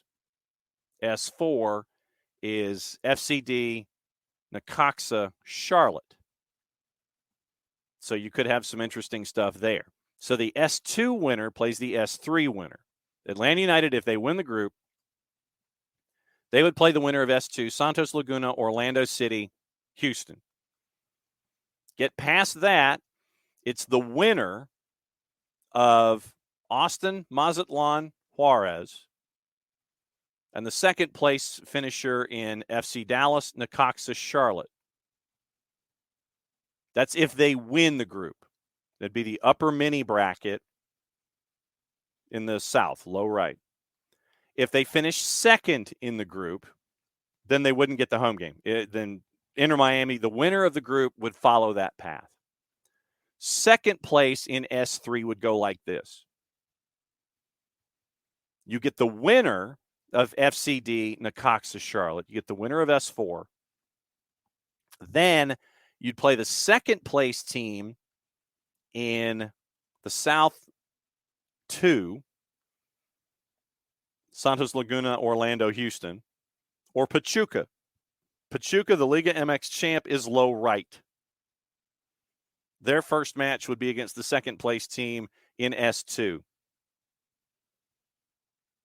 Then if you get past your opening round matchup, the winner of S4, then you would play the winner of Pachuca and the second place team of Santos, Orlando City, and Houston. And all of this was why I posted the bracket link in the Twitch pitch. The only way that you could play another match with Inter Miami is if you finished higher than they did, made it through your mini bracket, and got to the round of 8 to get to the Final Four. That would be the only time that could happen. So that would be the only time that something like that would happen. You'd have to finish higher unless they do something with stands and attendance figures and things like that. But the way it would run, higher seeded team, get my wording right, single elimination knockout, round of 32. Group stage, knockout rounds. Pachuca enters, group stage, advancing teams, round of 32s, 8 advancing teams, top 2 teams. Round of 16. Oh, okay. Here we go. And so, okay, so starting with the round of 16. Okay, so I might not have. All right, so hold on the info. Starting with the round of 16, matches between the two MLS clubs hosted by the club with the better 2022 regular season performance. Oh, so it might be in Miami. Hang on just a second. So basically, scratch everything I just said. Hang on. Standings, 22. So it would be in Miami. Okay. All right. So scratch everything I just said. I thought it was better it's the best home record this year. It's the better home record last year. So it would be in Miami if it's 2 MLS teams. If you want to play Miami, it would be in Miami. I'm glad I workshopped this. Thank you for putting me through this. So we're all on the same page. Knockout rounds, starting with the round of 16, matches between 2 MLS clubs. Will be hosted by the club with the better 2022 regular season performance. Matches between 2 Liga MX clubs hosted at a venue designated by the organizing committee. So, round of 16, if it's 2 MLS clubs, it's hosted by the club with the better 2022 regular season performance. It would be in Miami. If Atlanta gets out of group, you play an MLS club, it's going to be at Miami. So get your tickets now. So I'm glad you walked me through that. Yeah, apparently so. You put in grass for one match. And I figured that this was going to be talked about. So back in April, Doug had a piece. So putting down Bermuda turf, gathers information for possible future events after Brighton plays Brentford, Newcastle plays Chelsea on July 26th. Approximate cost of $300,000 covers transportation, installation, maintenance, removal. So this was back in April. It's a lay and play. Grass won't be in the stadium for more than 6 days. Must be ready the day before the game because the teams will do a walkthrough on the 25th. Once the games are played, grass is rolled back up. Various layers put away to get the stadium ready for Atlanta United Cruz Azul. So, yes, grass is only there for the one game or for the one day with those matches. Rolled on the 25th for the walkthrough. Doubleheader on the 26th, $300,000 covers transportation, installation, maintenance, and removal. And the process back in April, it was focus on turf farms in the southeast that grow grass reflects Atlanta's climate and conditions. Turf farms contacted. Sod farm used by NFL stadia, including Hard Rock, was selected. The Adam Fullerton, VP of Stadium Operations at Mercedes-Benz, did not say which farm will be used. The grass is already being cultivated, visited in the weeks before the game. Almost 100,000 square feet will be grown. Promoter briefed on the turf, who's been communicating with the teams. One-time usage, lay and play. Sod is heavy and thick, about 1.5 inches, and the type some use in their backyards. Thickness and weight make it easier to lay down after it's rolled into the stadium. Large rolls, 32 trucks brought to the stadium. Grass won't be in the stadium for more than 6 days. Must be ready the day before the game because the teams will do the walkthrough on July 25th. So, Abby, is for 1 day, yeah. Both games, both Premier League games, 1 day. $300,000. Protect the synthetic turf by putting down a cover. On top of the cover will be a flooring, which will take 12 hours to install. On top of the flooring, a bio layer to mitigate potential damage if the sod leaks through. On top of the bio layer is the rolls of sod. 2 days to put the grass in place. A third party who specializes in turf installation will be used to put down the turf. Seams between rolls eliminated by a machine specifically built for that purpose, similar to tools used to eliminate seams in carpets. Once the grass is in, seams are eliminated. Cutting and manicuring take place. Unlikely the roof will stay open because of the expected summer temps. 2 games being played in the stadium and on the turf the same day. There will be some grass held back in case patching needs to be done. Grow lights will not be used because the turf won't be in the stadium for long. Once the games are played, the grass is rolled back up, the various layers put away. Atlanta United hosts Cruz Azul on the 29th. So it's brought in for 1 day for the Premier League doubleheader. $300,000, 32 rolls, brought from a sod farm. So, but what this does, according to Fullerton, quoted in the article from Doug, we're going to try and learn as much as we can. We're going to bring in a couple of experts, study the surface while it's here in our building, even though it's a short period of time and it's about the same type of month that the World Cup will be in the building. So we're going to kind of take the scientific approach and collect as much information because it is an opportunity to learn. Morning, Brigade. It's for, there we go. Grass is being put in this week. So if it's there for the 25th, you're talking, so if it's got to be there for the 25th, probably what? Saturday, maybe? Saturday or Sunday? You bring it in the 23rd, something like that, and figure out how it's going to get deposited and such. So we'll keep an eye on all of that going forward. Yes. So once again, 2 MLS teams play in the knockout round.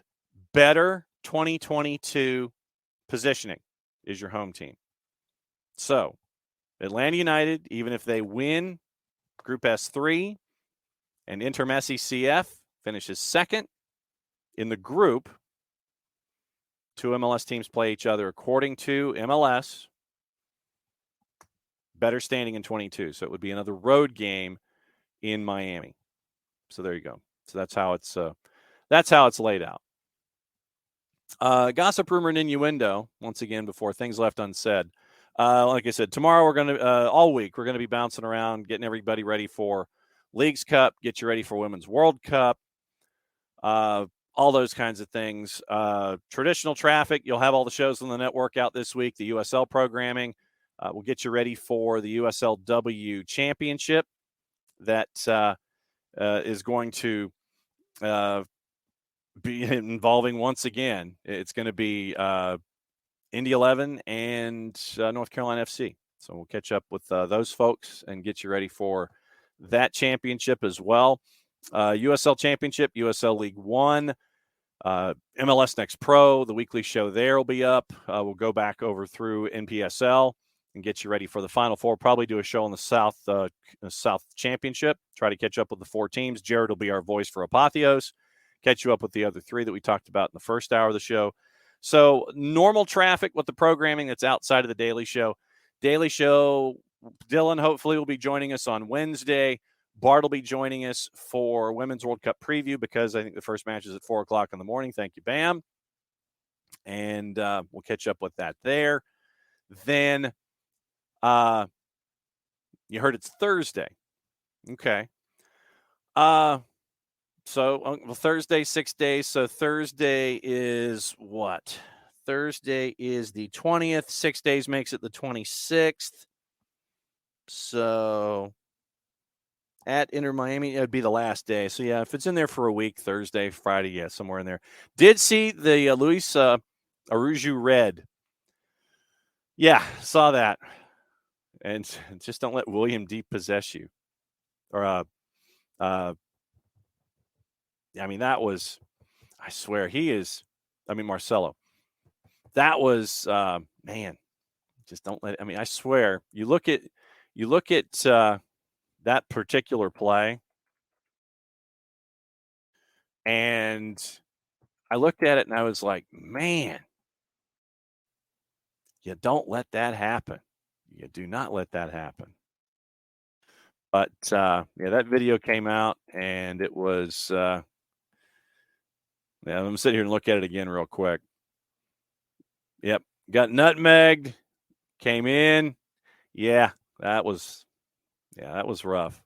That was absolutely rough. But you don't let folks who look like they're about 235 pounds do that to you. You don't let them. You don't let them. Yeah, Marcelo, I swear, Marcelo looks like he's about 230 pounds now. Legitimately. Yes, definitely a little late and spicy. Absolutely. Don't let a dude who's 230 or 240 spins do that to you. Don't let him do it.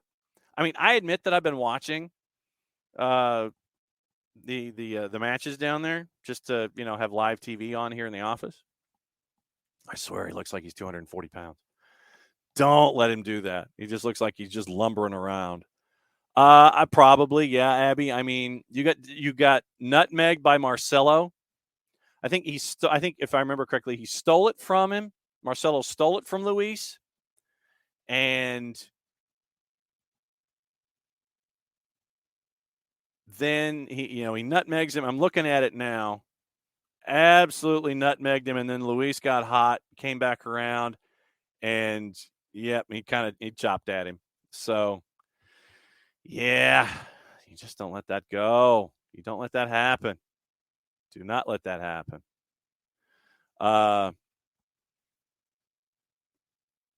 Yep, you don't let that do that. Man, that was late and spicy.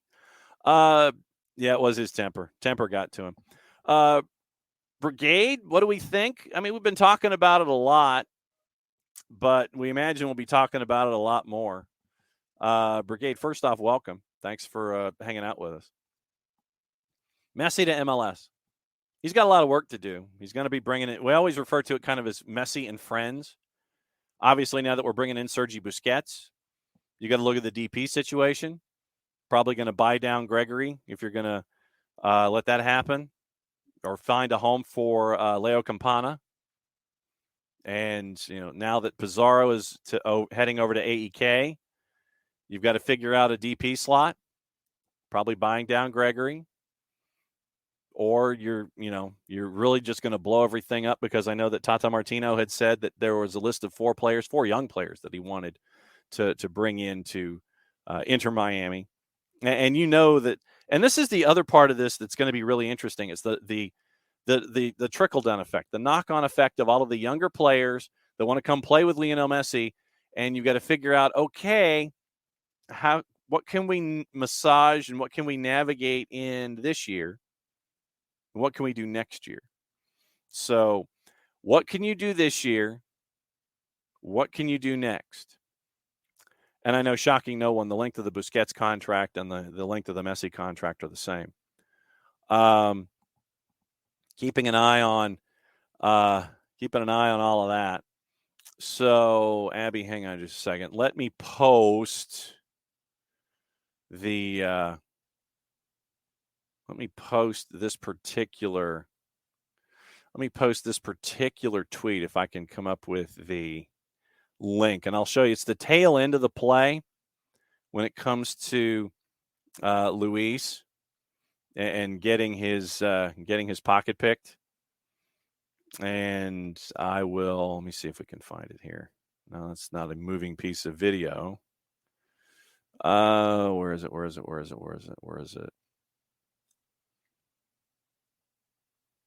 Yeah, so let me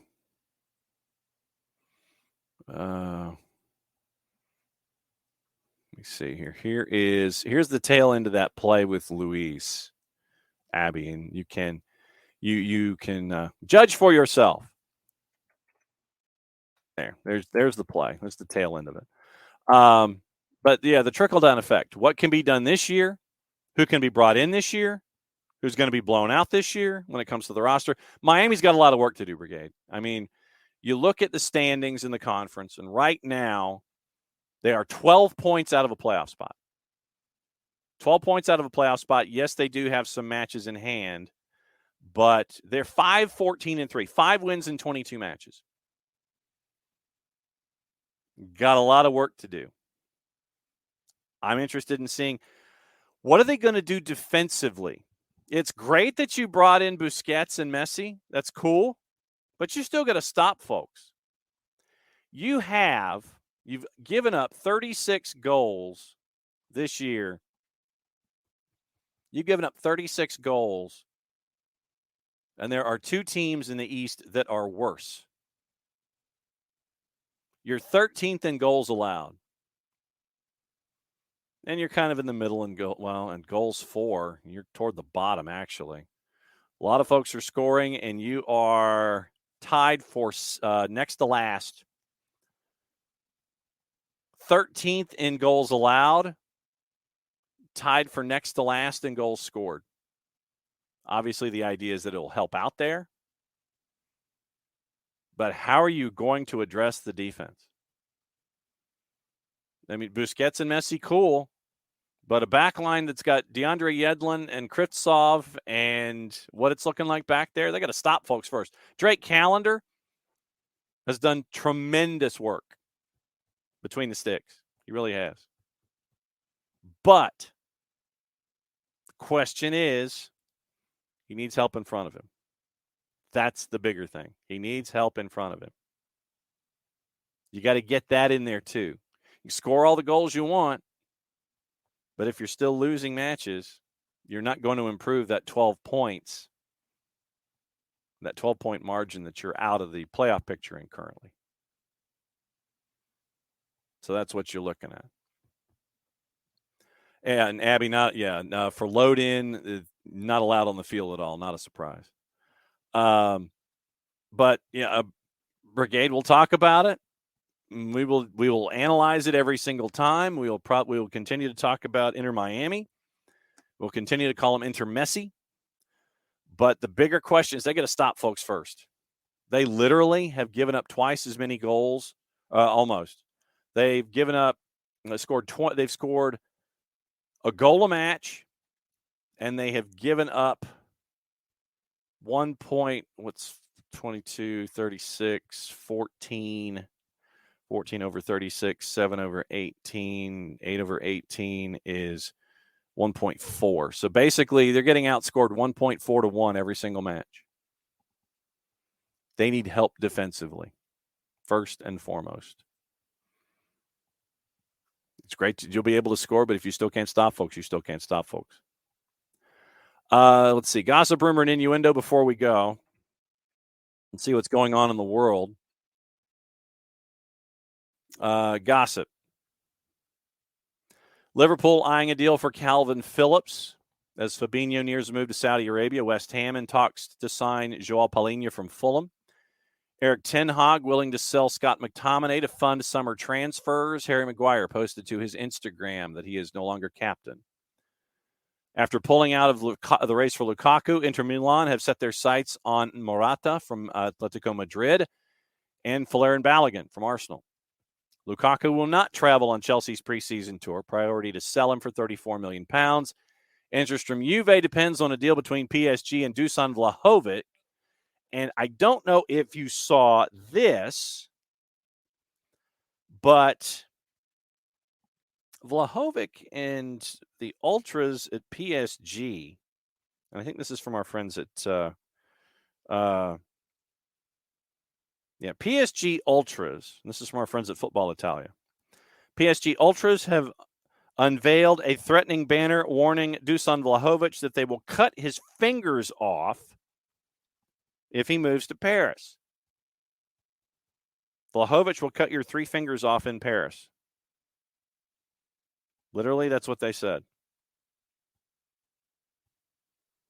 As explained in Gazzetta dello Sport, the threatening message of PSG's Ultras has a political meaning, given Vlahovic had posed with a shirt featuring an image of Greater Serbia, which includes Kosovo. It's the same meaning as the 3-fingered salute Vlahovic made in the same picture years ago. PSG are said to be strongly interested, listening to offers for £80 million, meaning Juve. Once they sell Vlahovic, they'll pounce on Lukaku, who will not return to Inter. So, Serbian player that plays for Juve, Vlahovic used to say no to war in press conferences, but on the other hand, and there's a picture that was made at the bottom of this article from Football Italia, used to wear a T-shirt of Serbia's map, including Kosovo, by showing the 3 fingers that represents the apparent genocide during the war in 1999. So PSG's Ultras less than pleased. David De Gea looks set for a move to Saudi Arabia after the former keeper received huge offers from more than one club. Look for Andre Onana to be locked in at about £47 million on the transfer. Chelsea have rejected Fulham's first bid for Callum Hudson-Odoi. 4-letter paper, Giovanni Lo Celso nearing a move away from Spurs as Napoli open talks. Newcastle interested in signing Georgian forward Kavica Kvaratskhelia from Napoli. That's from Corriere dello Sport. Nottingham Forest keen to complete the signing of 19-year-old Brazilian striker Mateus Nascimento from Botafogo. Al Hilal nearing a deal for Fulham's Alexander Mitrovic. Despite interest from West Ham, Jonathan Tah looks set to remain at Bayer Leverkusen. Leicester City and Burnley set to go head-to-head for the loan signing of Cole Palmer from Manchester City. Following his £5 million return to PSG from PSV Eindhoven, Xavi Simon nearing a loan move to RB Leipzig. Bayern Munich open to selling Leon Goretzka if they get a bid from above £34 million. Eric Bailly and Alex Telles failed to show up for the first day of Manchester United's preseason training amid plans for them to be sold. So that is round 1 of your gossip, rumor, and innuendo. Going to our friends at Sky for Transfer Center. Celtic have agreed on terms for a Busan I-Park midfielder Yuk Kyu Kwan, long-term deal, paying a fee of about £850,000. Yasser Larouci has signed a season-long loan for Sheffield United, joining from Troy in the 23-24 campaign. Scott Wright looks to be the next player sold by Rangers. Fee of about $500,000 has been agreed with Pendikspor in the Turkish league. Crystal Palace inquiring about Damari Gray from Everton. Aberdeen have made an approach for Killian Phillips from Crystal Palace, sending out on loan. West Ham having a busy afternoon. Guardian reports the Hammers have had a loan offer for Harry Maguire knocked back. Club are said to be exploring a loan with an option to buy for the center back. Do not believe they'd be able to afford to sign him on a permanent deal. Updating things from an hour ago, Palinha's bid for $45 million was rejected by Fulham. Cottagers are not encouraging offers for the player and understood to value him at $80. Lower division, Stoke have signed former Coventry defender Michael Rose. We mentioned the Mateus Nascimento signing. Bournemouth in talks with AZ Alkmaar over left back Milos Kerkez. Had held talks in January over a deal for the 19-year-old, never made their interest formal with a bid. Once again, starting at £100 million for Harry Kane. The battle between Spurs and Bayern Munich. Chelsea's pursuit of Moises Caicedo picking up. Man City set to accept a £30 million bid for Riyad Mahrez from Al Ahly. $25 million a year in wages for Riyad Mahrez to go to Al Ahly. City stepping up plans to replace him. Morgan Whittaker going from Swansea to Plymouth Argyle. Wolves have had a second bid for Alex Scott from Bristol City rejected. It was in the neighborhood of 20, apparently. They're looking for 25. When you look at the teams, the summer window and the players that have signed for the Saudi Pro League, and Don Garber says he does not feel threatened about the Saudi League growth impacting MLS. Remember, Benzema to Al Ittihad, $172 million a year reported wage. Bobby Firmino to ATLUTD, $17 million a year at the age of 31 on a free. N'Golo Kante to ATLUTD, £86 million a year on a free. Edouard Mendy, ATLUTD, $16 million on the fee, $9.4 million reported wage. Ruben Neves, Al Hilal, $47 million fee, $15.6 million a year. Jota from Celtic to Al Ittihad, fee of $25, reported wage $10.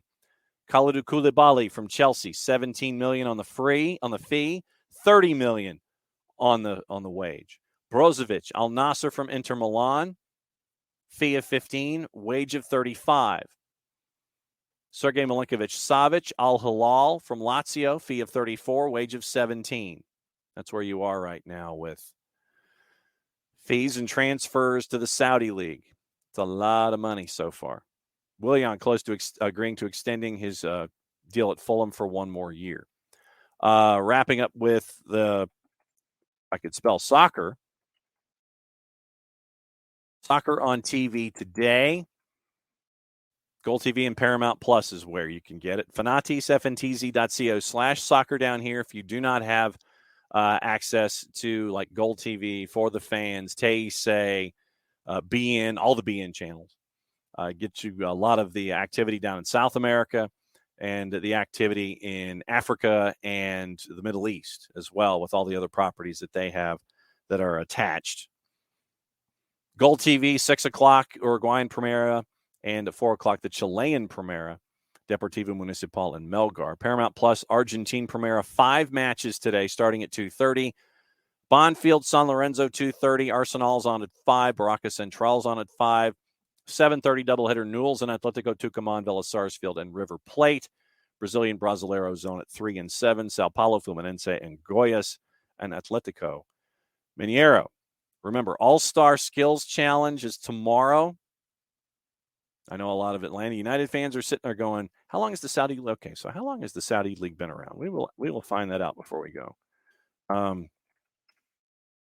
wouldn't, if I was Atlanta United, I'd sit there and say, if you're going to have him do skills for Thiago and Gigi, and if you are going to do any more than 20, check with me. It's actually a 47-year-old league.